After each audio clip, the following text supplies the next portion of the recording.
Peak is a survival adventure story. It's not one of those survival adventure stories that's like post-apocalyptic. It's more survival adventure, really based in reality. So the main character in this story is Peak, and Peak is arrested because he is a climber, and he's arrested for illegally scaling a skyscraper in New York City. He's 14 years old and he's illegally scaling this skyscraper, and he gets arrested and he gets a choice. Either he's gonna go to juvie, or he can go and live with sort of his long lost father, who runs an exploration company in Thailand. And he chooses to go and live with his father that he really doesn't have that great of a relationship with.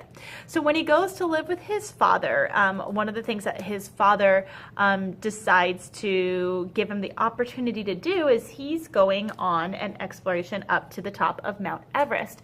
And so he asks his son Peak if he wants to go on the journey and climb with him, and maybe hopefully sort of straighten him out along the way.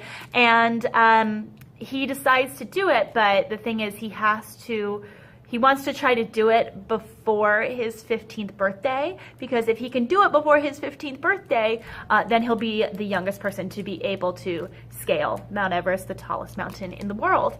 And so he sets off on that journey, and Peak is about that journey, trying to get to the top of Mount Everest, and to try to survive.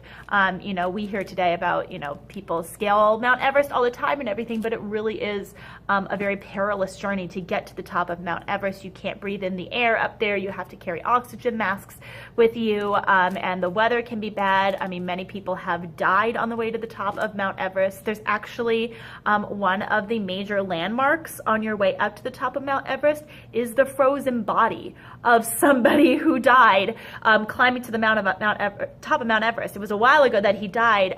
They call him like the Blue Man or something like that. Oh no, he's called like Red Boots or something because his shoes are red and they stick out in the snow, and he's like a landmark. So it's kind of a crazy journey getting to the top of Everest, and Peak covers that. There's a second book in this too. It's called Edge. This book is a little bit of an older book. It came out in 2007. The other book, the sequel to it, Edge, just came out last year. So it's kind of this long-awaited second book about Peak. So anyway, it's a very good survival adventure book if you like those kind of books.